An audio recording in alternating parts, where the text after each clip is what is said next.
ఇంకొక ప్రశ్న ఏంటి అంటే ఇప్పుడున్న జనరేషన్, ఇప్పుడున్న యువత ఎవరైతే ప్లేబ్యాక్ సింగింగ్ చేయాలి, ఈ మ్యూజిక్ ఫీల్డ్ లోకి రావాలి అనుకుంటున్న వాళ్ళకి మీరు ఒక గురువు, ఒక ప్రణాళిక ఉండాలి అని మీరు సజెస్ట్ చేస్తారా? మీ సజెషన్ ఏంటి వాళ్ళకి? నేను ఏమంటానంటే, అసలు ప్రణాళిక, గురువు ఈ రెండిటికన్నా కూడా ముందు ఆసక్తి ఉండాలి. ఫస్ట్ ఆఫ్ ఆల్ మ్యూజిక్ పట్ల పిచ్చి ప్రేమ ఉండాలి. మ్యూజిక్ పట్ల ఎలా అంటే మనం మనం అన్నం ఆకలికైనా మార్చుకోవచ్చు, కానీ ఆకలితోనే కడుపైన మార్చుకోవచ్చు, కానీ పాట పాడకుండా నేను ఉండలేను అనే పరిస్థితుల్లో ఉండగలగాలి.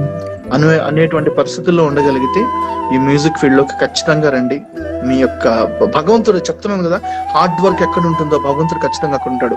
చాలా మంది చాలా ఫీల్ అవుతా ఉంటారు, మనకి సరైనటువంటి గుర్తింపు రావడం లేదు, అది రావడం లేదు. వస్తుంది, మనం కష్టపడతా ఉంటే ఏదో ఒక టైంకి ఖచ్చితంగా ఆ అమ్మవారి అనుగ్రహం డెఫినెట్ గా ఉంటుంది.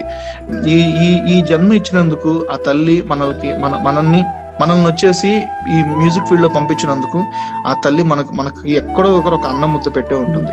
సో దయచేసి నిజంగా మ్యూజిక్ ఫీల్డ్ లోకి రావాలి, ప్లేబ్యాక్ సింగర్ గా అవ్వాలి, పాడాలి.